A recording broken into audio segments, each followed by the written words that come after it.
Good morning friends, welcome back to my YouTube channel. कैसे हैं आप सब? आई होप बहुत अच्छे होंगे और अपना बहुत अच्छा वाला ध्यान भी रख रहे होंगे। टाइम आप लोग देख सकते हैं 4:45 हो रहा है और मैं उठ चुकी हूँ और उठने के बाद मैं फ्रेश हो गई हूँ और फ्रेश होने के बाद मैं यहाँ पे मेडिसिन ले रही हूँ और इसके बाद मैं बैठ जाऊँगी पढ़ने। डेली तो मैं आपके साथ स्टडी ब्लॉग ही शेयर करती हूँ, लेकिन आज मैं आपके साथ फैमिली ब्लॉग भी शेयर करूँगी। आज मेरे बेटे का बर्थडे है तो पूरा दिन निकल जाएगा काम करने में, खाना बनाने में। इसलिए मैंने सोचा कि कम से कम सुबह की स्टडी तो कर ही ली जाए। इसलिए मैंने सुबह में उठ के मैं बैठ गई हूँ पढ़ने के लिए और मैं यहाँ पे कर रही हूँ ज्योग्राफी का क्लास। तो बहुत सारे लोग बोल रहे थे कि आप कहाँ से प्रिपरेशन कर रही हो, तो मैंने बहुत बार ही बताया है कि फ़िलहाल तो मैं बिहार एसएससी वाला जो मैंने लिया हुआ था बैच, उसी से जीके का पोर्शन कर रही हूँ। लेकिन पिछले वीडियो में ना मैंने आप लोगों को बताया था और आप लोगों से पूछा भी था कि बीपीएससी टीआरई के लिए कौन सा बैच बेटर होगा। तो मैंने भी दो ऐप डाउनलोड किया था, द ऑफिसर एकेडमी का और सचिन एकेडमी का, और कमेंट में भी वही दो लोगों का ज़्यादा मुझे आया। तो मैंने भी एनालाइज़ करने के बाद ना सचिन एकेडमी का ले लिया, क्योंकि मैंने सीटेट की प्रिपरेशन उनसे करी थी। तो एक होता है ना कि ट्रस्ट हो जाता है कि नहीं, ये सर बहुत अच्छे हैं और ये हमें अच्छे टीचर प्रोवाइड कराएंगे, तो इसलिए। नहीं तो सारे टीचर अच्छे ही होते हैं। तो मैंने ऑफिसर एकेडमी का लॉगिन वगैरह के प्रॉब्लम के लिए भी नहीं लिया और ये सचिन एकेडमी का मैंने बैच ले लिया है और वहाँ पे 29 जनवरी से क्लास स्टार्ट होने वाला है। तो जब क्लास स्टार्ट हो जाएगा तो प्रिपरेशन करी जाएगी बीपीएससी टीआरई के लिए। और फिलहाल ना मैं 2-3 दिन इधर, जब तक 26 जनवरी को मेरा इंटर्नशिप ख़त्म हो जाएगा तब तक मैं बहुत ज़्यादा बिज़ी भी हूँ। इधर मेरे बेटे का बर्थडे वगैरह भी है आज, तो इसलिए मैं बहुत ज़्यादा अभी बिज़ी टाइप की लग रही हूँ। तो मुझे स्टडी का रूटीन सही से बैठाने में मुझे बहुत प्रॉब्लम हो रहा है। मेरे वीडियो पे ना 2-3 कमेंट ऐसे आए हैं ना कि मैं उसको आपके साथ डिस्कस करना चाहती हूँ, लेकिन आज मैं उस पर बात नहीं कर पाऊँगी, क्योंकि आज मैं आपके साथ ना अपने माँ बनने की फीलिंग और अपने माँ बनने की जर्नी ना आप सभी के साथ शेयर करना चाहती हूँ, क्योंकि आज मेरे बेटे का बर्थडे है। सच बताऊँ तो जब मैंने पहली बार वासु को देखा था ना, तो मैं उस फीलिंग को तो खैर बयां ही नहीं कर सकती कि मुझे क्या फ़ील हुआ था जब मैंने पहली बार उसका चेहरा देखा था। मतलब सच में एक अलग ही टाइप की अंदर से खुशी हो रही थी, अजीब टाइप का लग रहा था। मैं आज भी उसको याद करती रहती हूँ कि जब मैंने वासु का चेहरा देखा था तो मुझे कैसी फीलिंग हो रही थी, मुझे क्या लग रहा था। लेकिन जब मैं अपनी जर्नी किसी के साथ शेयर करती हूँ ना, तो मैं बहुत ही ज़्यादा परेशानी में मैंने अकेले वासु का जो कहते हैं पालन पोषण किया है और बहुत मैं फ्रस्ट्रेट हो जाती थी कभी कभी। और जब इस बारे में मैं सोचती हूँ ना, तो मुझे ऐसा लगता है कि शायद मेरे अंदर माँ बनने की योग्यता नहीं थी तब जब मैं माँ बनी। इस वीडियो को एडिट करने में ना, मतलब मैं इतना इमोशनल हो जा रही हूँ ना कि मैं जब भी याद करती हूँ कि मैंने कितने परेशानी में वासु को पाला है, तो मेरे उसे बोला ही नहीं जाता है।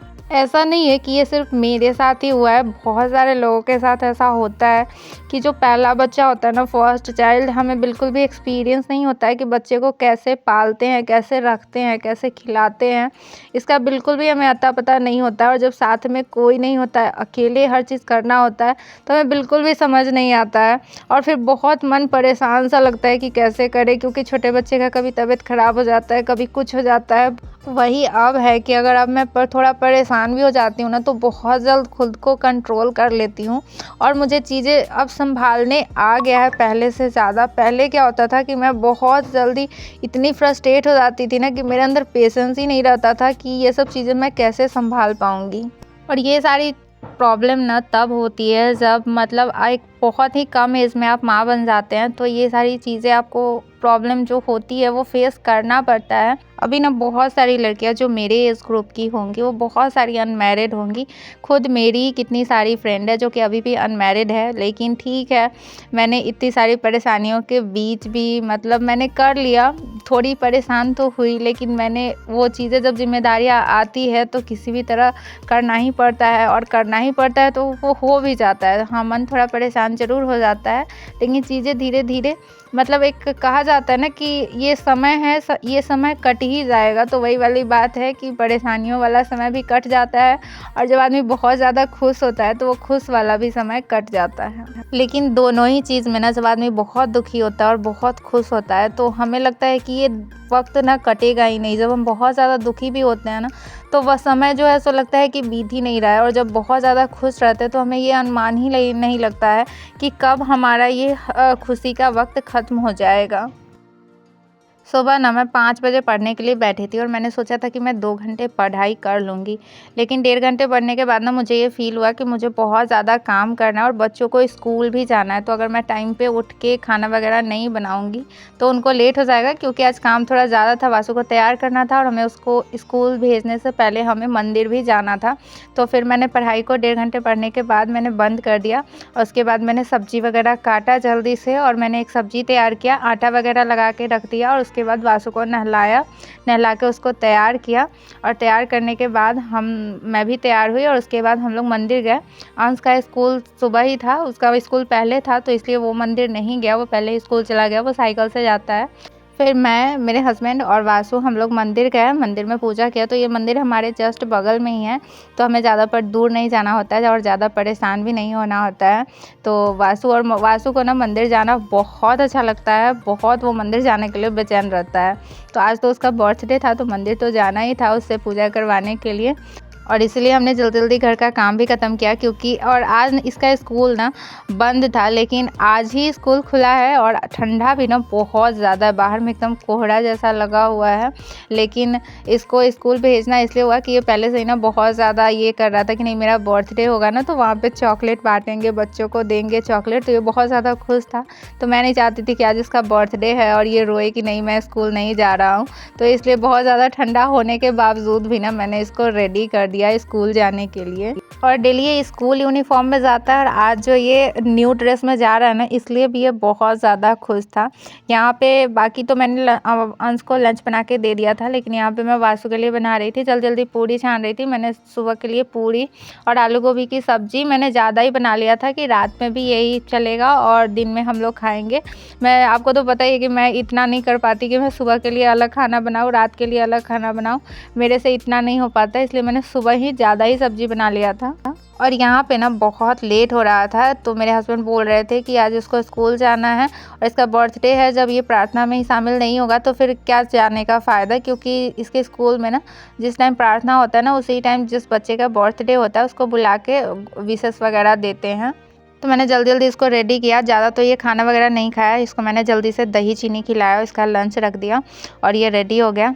ये गया स्कूल। इसके स्कूल जाने के बाद फिर से मैं सीधे किचन में आ गई, क्योंकि मैंने सोचा कि जल्दी जो भी मुझे शाम के खाने के लिए बनाना है वो मैं कुछ काम कर लेती हूँ, नहीं तो फिर शाम में बहुत ज़्यादा भीड़ हो जाएगा, मुझे बहुत ज़्यादा काम का प्रेशर हो जाएगा। तो मैंने खीर बना लिया और उसके बाद मुझे मटर पनीर की सब्ज़ी बनानी थी, तो उसके लिए मैंने मटर को उबाल के और उसका मसाला तैयार करके मैंने रख दिया।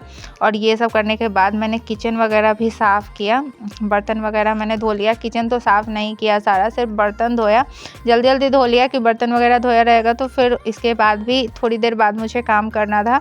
और क्या होता है कि जब बर्थडे वगैरह में ना अगर आप 2-4 लोग को भी बुलाते हैं, ज़्यादा लोग को नहीं बुलाते और ख़ुद से खाना वगैरह बनाना है तो बहुत ज़्यादा भीड़ हो जाता है, क्योंकि डेली तो हमें 2-4 आदमी जो हम लोग रहते हैं उन्हीं के लिए खाना बनाना होता है, बहुत कम। और ऐसे बहुत ज़्यादा जब खाना बनाना पड़ता है ना तो बहुत लगता है कि मन बेचैन सा हो जाता है। और मुझसे तो मतलब पहले क्या था कि मैं 50-50 आदमी का खाना मैं शादी के बाद बनाई हूँ। शादी से पहले मुझे खाना बनाना नहीं आता था, लेकिन शादी के बाद में मैं 50-50 लोगों का खाना बनाई हूँ। लेकिन जब मैं सोचती हूँ पहले से कि हाँ इतने लोगों को मुझे खिलाना है, अभी क्या है कि थोड़ा सा पढ़ाई के प्रति ना मेरा ध्यान थोड़ा ज़्यादा हो गया है, तो मुझे इन सब कामों को करने में उतना मन नहीं लगता है और इसलिए मेरा मन जो है वो ज़्यादा बेचैन हो जाता है। यहाँ पे जब मैं बैठी ना दोबारा पढ़ने के लिए तो 1 घंटे पढ़ने के बाद भी ही ना मेरा मन ना इतना थक गया था कि बिल्कुल भी मन नहीं कर रहा था कि मैं थोड़ा भी पढ़ाई करूँ। तो फिर मैंने अपना पढ़ाई बंद ही कर दिया, क्योंकि ऐसे में ना पढ़ने का भी कोई फ़ायदा नहीं होता है, कुछ समझ ही नहीं आता है कि क्या पढ़ रहे हैं। बहुत मुझे नींद लग रहा था और टाइम यहाँ पे 12:45 हो रहा था और वासु 2 बजे आने वाला था, तो मैं सो गई 1 घंटे और उसके बाद जब मैं उठी तो वासु आ गया था। और यहाँ पे ना मेरी मम्मी वासु के लिए एक गिफ्ट लाई हुई थी, ये गोल्ड का ओम था। तो वासु पहले से भी ओम ही पहना हुआ था, लेकिन वो थोड़ा बड़ा था, तो इस बार छोटा मम्मी लाई हुई थी, तो मैंने बड़ा वाला खोल के इसको छोटा वाला पहना दिया। और उसके बाद जो इसने पूरा दिन जो मस्ती किया है, इसको साइकिल खरीदाया है इस बार बर्थडे में। तो ये साइकिल इतने अच्छे से चला रहा है ना घर में ही, मैं क्या बताऊँ। उसके बाद मेरी मम्मी आ गई थी और मेरी बहन आ गई थी, तो फिर हम सभी मिलके किचन में काम कर रहे थे। और मम्मी आ गई तो मुझे बहुत ज़्यादा हेल्प कर दी। और मैं सच बताऊँ तो एक माँ जो होती है ना, मतलब माँ वाली बात किसी और में नहीं हो सकती है। माँ जितना प्यार आपको कोई और नहीं दे सकता है, चाहे वो कितना भी बोले आपसे प्यार करता है। यहाँ पे मेरी मम्मी ने बहुत काम कर दी, मेरा सारा बर्तन मेरी मम्मी धो दी कि नहीं मेरी बेटी को बर्तन नहीं धोना पड़े जब तक मैं हूँ तब तक। और मेरी बहन ने भी बहुत ज़्यादा हेल्प कर दिया। इससे क्या हुआ, जल्दी जल्दी मेरा सारा काम ख़त्म हो गया। नहीं तो फिर अकेले करने में ना मुझे बहुत टाइम लगता, और मैं बहुत ज़्यादा, और अकेले जब मैं करती हूँ ना तो मैं एक दिन पहले से उसकी प्रिपरेशन स्टार्ट कर देती हूँ। लेकिन इस बार मैंने ऐसा कुछ नहीं किया। और सब करने के बाद अब मेरे किचन का हाल मैंने आपको दिखाया कितना बुरा हो रखा था, क्योंकि मुझे ना संभाल के किचन में काम करना नहीं आता, मैं सब बिखेर देती हूँ। उसके बाद ना हम लोग को भूख लग गई थी, तो हम लोग यहाँ पे बैठ के तीनों माँ बेटी खाना खा रहे थे। और आगे फिर मम्मी ने बर्तन धोया और मैंने किचन की सफाई की, स्लैब वगैरह पोछा। और यहाँ पे मेरा सारा खाना बनके लगभग रेडी हो गया था। सिर्फ पूरी और मेरा पुलाव बचा हुआ था, सब्जी दाल रायता वगैरह खीर सब हमने बना लिया था। पहले ना मैंने सोचा नहीं था कि किसी को भी बुलाऊंगी, लेकिन धीरे धीरे क्या हो जाता है ना, लगता है कि नहीं चलो इसको भी बुला लेते हैं, चलो इसको भी बुला लेते हैं। तो ऐसे करके 2-4 लोग बढ़ गए। और फिर यहाँ पे ना हम लोग डेकोरेशन का काम शुरू कर दिया। और यहाँ पे मेरी मम्मी भी बैलून फुला रही थी। और ये मेरे बर्थडे का लगा हुआ था हैप्पी बर्थडे का स्टिकर, तो ये हमने हटाया क्योंकि फिर दूसरा लगाना था फासू के बर्थडे के लिए। इस बार इसका 4th बर्थडे है और ये 4 साल का हो गया है। इसने आज इतनी मस्ती की है ना, इतनी मस्ती की है मैं क्या बताऊं। और आज इसका बर्थडे था तो इसने खूब मनमानी भी की है, क्योंकि इसको बहुत ज़्यादा, मतलब आज बर्थडे था तो थोड़ा हो जाता है ना कि चलो कर रहा है बदमाशी, बाकी दिन तो मतलब रखते ही हैं डिसिप्लिन में, आज चलो थोड़ा छोड़ देते हैं। तो इसलिए मैंने इसको छोड़ दिया और इसने खूब आज मस्ती की है। और यहाँ पे ना इसलिए मैंने खाना जल्दी जल्दी बना लिया कि मेरे बिना ना कोई काम नहीं हो सकता। और मतलब हर जगह होता है कि घर की औरत के बिना ना कोई काम नहीं होता है, तो इसलिए मैंने खाना जल्दी बना लिया था ताकि डेकोरेशन का काम हो जाए। और यहाँ पे जो मेरी बहन बैलून फुला रही थी, सुनिएगा वो क्या बोल रही थी, सारा बैलून फोड़ दे रही है। आप लोगों को सुन के हंसी आई होगी, लेकिन हम लोग जब साथ में रहते हैं ना मम्मी बहन, तो हम लोग ऐसे ही बात करते हैं और बहुत मज़ा आता है। हम लोग शुद्ध हिंदी में बात नहीं करते हैं। यहाँ पे ना वासु के कुछ रील्स बनाने के लिए मैंने ये वीडियो सब शूट किया था कि बाद में इंस्टाग्राम पे रील्स बनाऊंगी। यहाँ पे एक साइड मेरी सासू माँ और एक साइड मेरी मम्मी है, और वासु है, मैं हूँ, और साथ में बगल की एक लड़की है। थोड़ी देर में ना यहाँ पे मेरा सब काम हो गया था, 7 बज रहे थे। और जिनको बुलाया था ना वो 1-2 लोग आ गए थे, ज़्यादा लोगों को नहीं बुलाया था। यहाँ पे मैं आप लोगों को फ़ोटो दिखा रही हूँ। वासु के फर्स्ट बर्थडे पे ना उसके 12 मंथ के 2-2 फ़ोटो मैंने इसमें लगवाए थे, 24 फ़ोटो कि 1 मंथ का 2 पिक मैंने इसमें लगवा के बनवाया हुआ था वासु के फर्स्ट बर्थडे पे। यहाँ पे हो गया है केक कटिंग का टाइम, और यहाँ पे कैंडल जलाने के बाद ना मैंने सोचा कि फ़ोटो लूँगी, क्योंकि जो कैंडल से जो लाइट आता है ना उस पर फ़ोटो बहुत अच्छी आती है। लेकिन इतने लोग के साथ फ़ोटो लेने में ना सारा कैंडल ख़त्म होने वाला था एकदम, अब केक भी पिघल रहा था। फिर क्या हुआ कि मैं जब गई फ़ोटो खींचवाने ना, तो मैंने जल्दी से ही कैंडल को बुझा दिया, और सबको लगा कि अब केक काटने का टाइम हो गया। सबने यहाँ पे ताली बजा दिया, और बस मैंने यहाँ पे फूका और सबने ताली बजा दिया। तो मुझे हंसी आ गई कि मैंने इसलिए फूक दिया ना कि केक पिघल रहा था और पिक वगैरह लेना था। और यहाँ पे जैसे मैंने फुलझड़ी वाली ये लगाई ना, वासु भाग गया। इसको इतना डर लगता है ना बैलून फूटने से, फुलझड़ी वगैरह से, कि मैं क्या बताऊँ।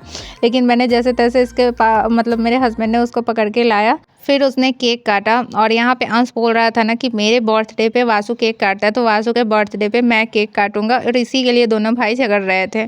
यहाँ पे हम लोगों ने फ़ोटो नहीं लिया हुआ था, तो फिर यहाँ पे हम लोगों ने फ़ोटो लिया कि साथ में हम लोगों का एक फ़ोटो चाहिए था मुझे।